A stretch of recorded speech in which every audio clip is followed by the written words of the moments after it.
government of Kenya's stake in Safaricom PLC.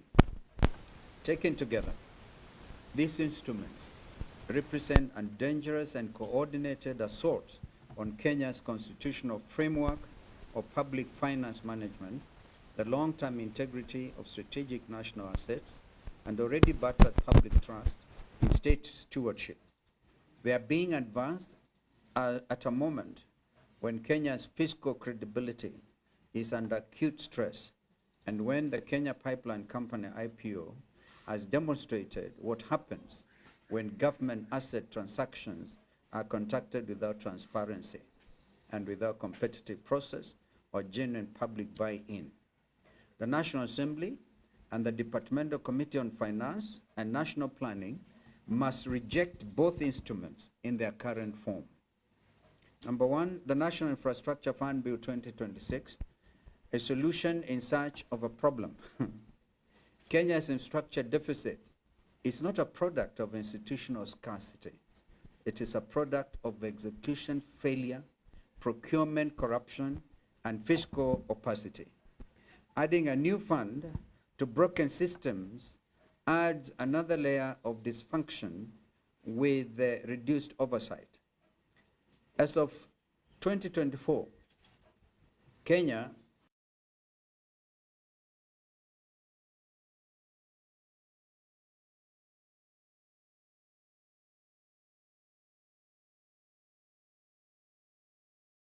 proliferation, the control of budget as flagged as a major governance risk.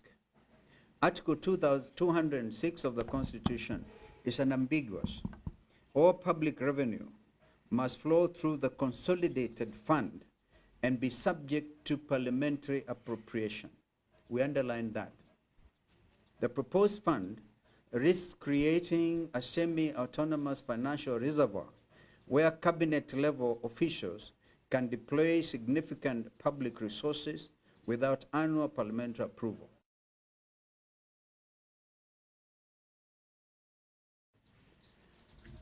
On CS Bandi's admission and misleading Parliament, these concerns are directly confirmed by the conduct of Treasury Cabinet Secretary John Bandi in a sworn affidavit filed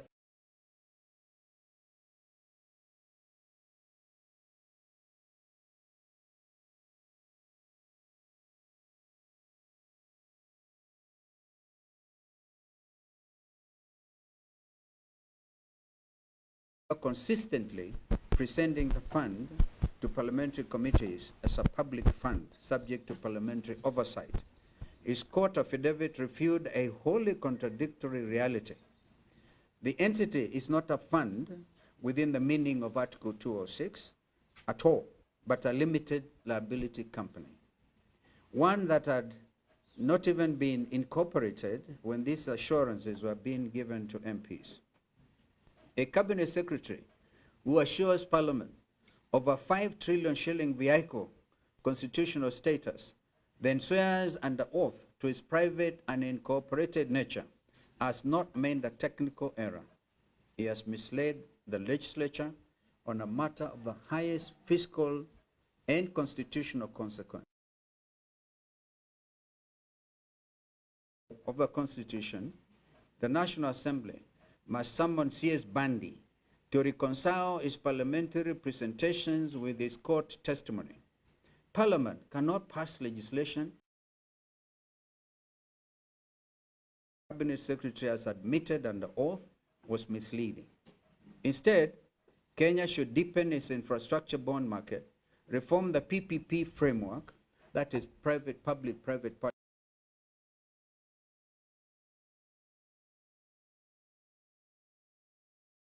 3% from 3.1 trillion to 4.9 trillion against low single-digit GDP growth, and strengthen procurement oversight at project inception, where the greatest losses occur, as demonstrated by the Social Health Authority, SHA, Standard Gauge Railways GR, and Dane JKI and Ketraco deals, the competency-based curriculum education, and the Rirone Mau Summit scandals.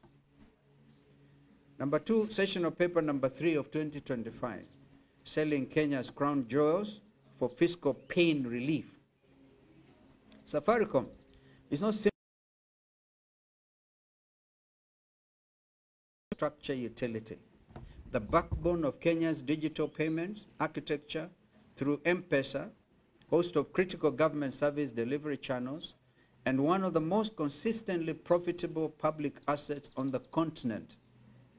In financial year 2024, Safaricom declared a total dividend payout of 8 billion shillings, a significant share flowing to the government. To divest this stake, even partially, to plug short-term fiscal gaps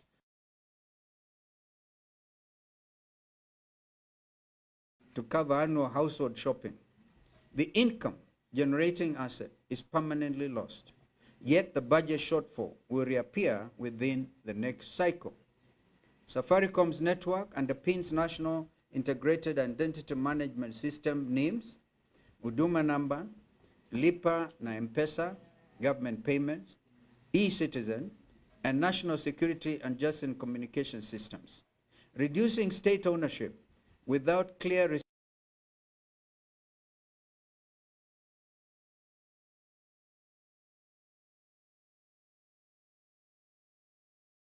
to Parliament.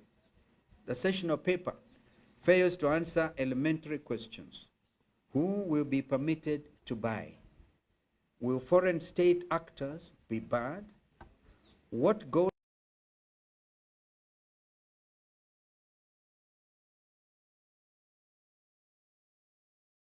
commercial shareholders gain greater influence? These omissions are disqualifying failures of due diligence.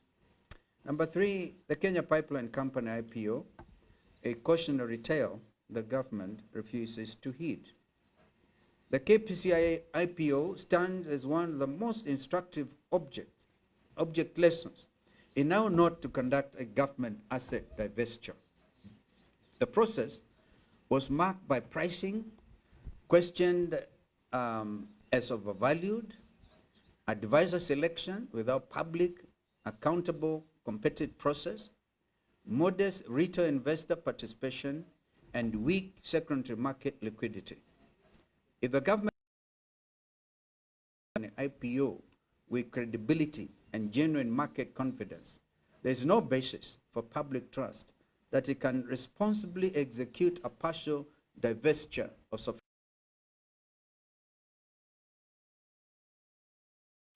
by some measures, or manage a new multi-billion shilling national infrastructure fund. Credibility in asset transactions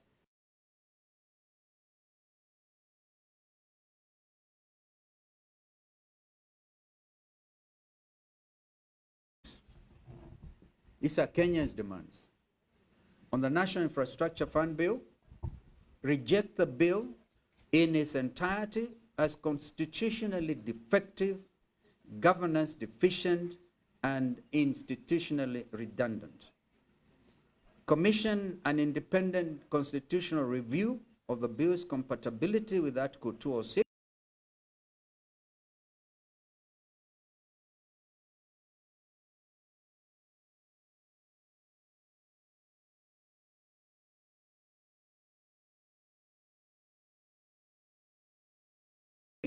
existing infrastructure financing instruments of institutional multiplication.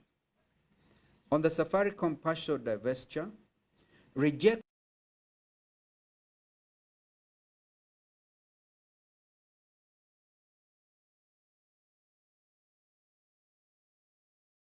a full publication of all transaction advisor engagement terms and selection processes, commission an independent actuarial and strategic valuation of the Safaricom's national security assessment of reduced state shareholding, and hold full public participation hearings in line with Article 118 of the Constitution on the KPC IPO and asset monetization policy. Direct the Public Investments Committee to conduct a full postmortem of the KPC IPO, including pricing methodology, advisor selection, underwriting conduct, and retail participation outcomes. Suspend all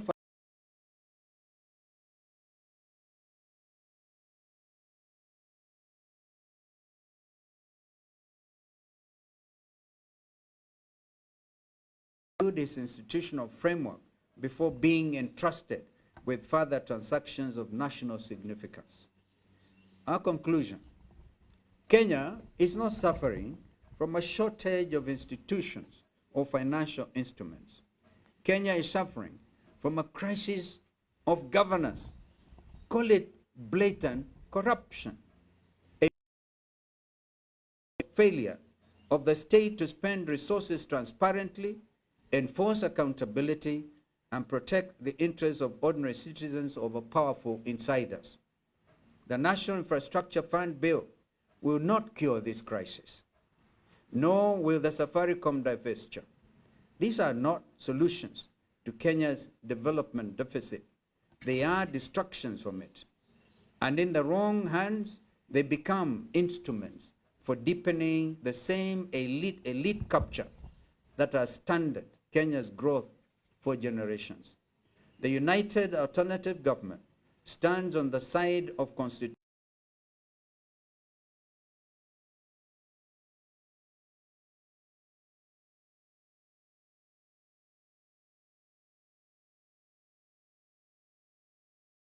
(2026). And I thank you. Yes, sir.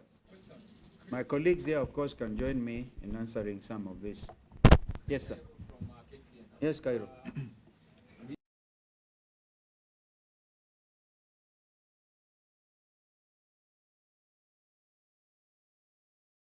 Listening to your statement, you're taking more of your focus on the 13th Parliament.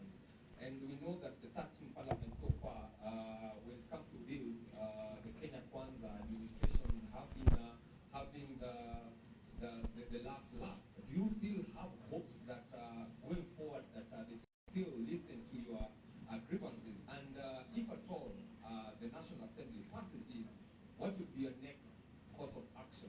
And by the way, my second question, yeah, there. Why don't we are aware that, and even before our late brother Raila Odinga left us, we used to openly say that the state capture of the 13th Parliament, every Kenyan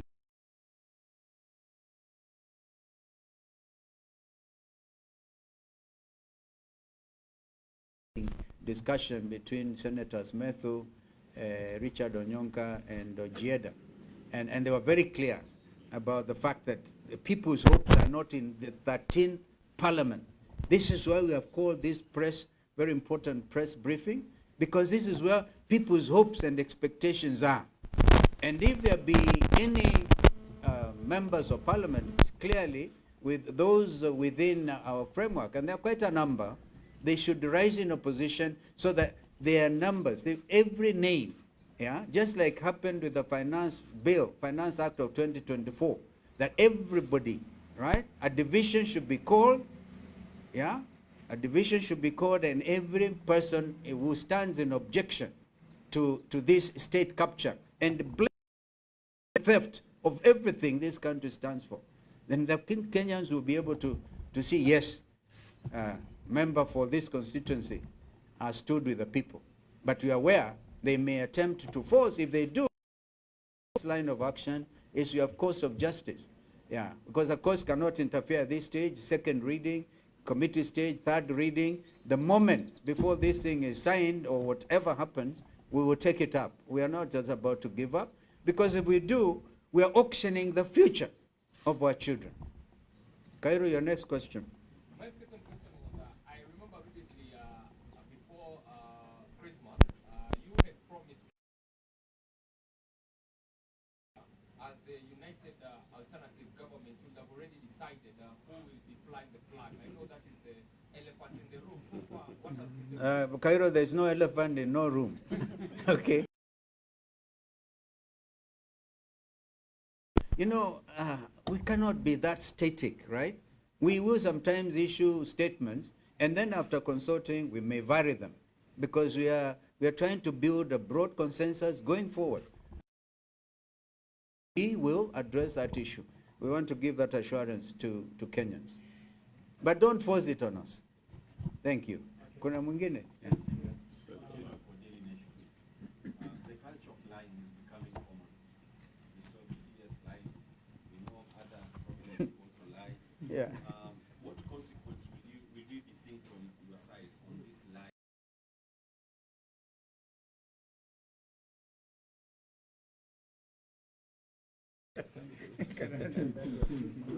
I think on the earlier question about the flag bearer, the only thing that is clear is that there will be one flag bearer. That you can take.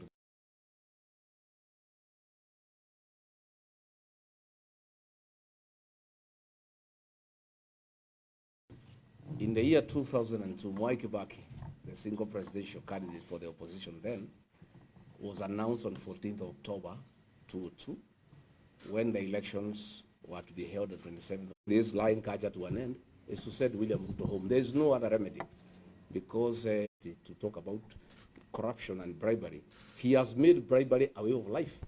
It's a new normal in this country, where he is bribing people on the loans of State House, where he's carrying money with sacks across the country. And he has laid it bare. So the police are asking, if the president is bribing people, why is he crying when we are being bribed? You know, he's the one who has set the standard for the country.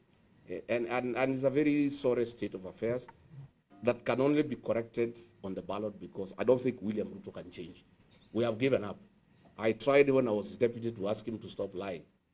And he was very irritated that I can propose to him that we stop lying to the people. So I think there is no other way, there is no other remedy. I think we just have lies for 17 months, but the Constitution has set up a date to deal with such situations, and I think Kenyans will deal with it at the ballot on the 10th of August next year. I think you're Natosha. Okay, moja.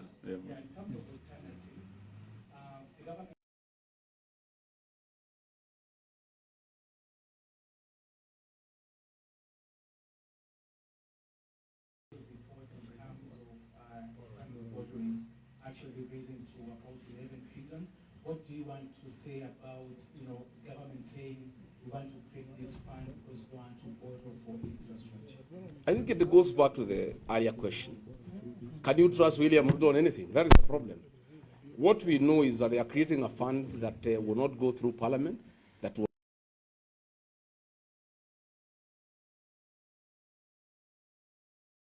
re-election. He wants 5 trillion shillings that is not approved by Parliament, that is not audited by the Auditor General, for bribing the people of Kenya. And that is the situation. So I don't think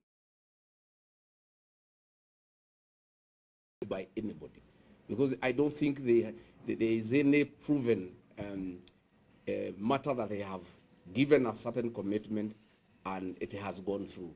So I think that credibility issue is really very worrisome. Asanteni sana. Add to that, Allow them to go. the second explanation is government cannot be doing business just as the private citizens. The government should not be competing with citizens in terms of making profit. So therefore, you be standing in the way by opposing this sale of the state, the part of the government shares in some of these entities. Are you trying to stand in the way of private citizens making profit?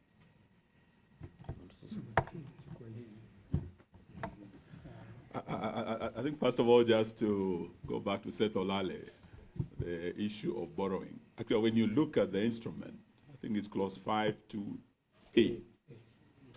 It is for borrowing. But what is more dangerous is lack of parliamentary oversight. And that is bigger than the budget. So I think this is what we must take with a pinch of salt, because we know the people we are dealing with. It's a very highly transactional government, and the characters who are actually the key players in this have a history. And looking at what they're doing, or the extent they can go to make money, to commercialize, to put personal interests over national interests, even in Darfur, where you have the blood money, the diamonds, the gold, the RSF. You go all the way to the M23 in DRC, the diamonds there. These are people who can go to any extent for that extra money. What would stop such people from auctioning strategically what hopes do we have in this parliament? And we are saying it's not a matter of hoping. It's a matter of defending the national interest. To court on the 12th of March. So we will not just live on hope. We are responsible opposition. We are going to take on this government step by step, blow by blow, and deal with it. Thank you.